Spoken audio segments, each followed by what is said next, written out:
જસદણના બિલ્ડરોમાં ફફડાટ. જસદણ નગરપાલિકાના બાંધકામ સમિતિના ચેરમેન સોનલબેન વસાણી દ્વારા જસદણ નગરપાલિકાના ચીફ ઓફિસરને આપવામાં આવી અરજી. બિનકાયદેસર જસદણની અંદર શોપિંગ બન્યા છે તેને લઈ બાંધકામ સમિતિના ચેરમેન સોનલબેન વસાણી આકરા પાણીએ. રિપોર્ટર દિવ્યેશભાઈ ભુવા, આઝાદ મીડિયા લાઈવ, જસદણ. શું નામ આપનું? માધવીબેન ઉર્ફે સોનલબેન તેજસભાઈ વસાણી, જસદણ નગરપાલિકા વોર્ડ નંબર 6 ના સદસ્ય અને બાંધકામ સમિતિના ચેરમેન.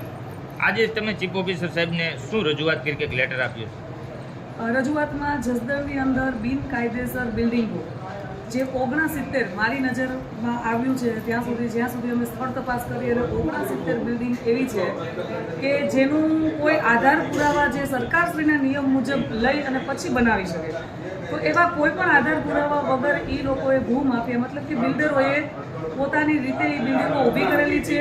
જરૂરિયાત મુજબ જે જગ્યા મૂકવાની હોય, જરૂરિયાત મુજબ જે પાર્કિંગ કરવાના હોય, જરૂરિયાત મુજબ જે રોડ રસ્તા સાર્વજનિક એ કાંઈ પણ નિયમોનું પાલન કર્યા વગર 69 બિલ્ડિંગ એવી છે કે જે બિનકાયદેસર ગણી શકાય.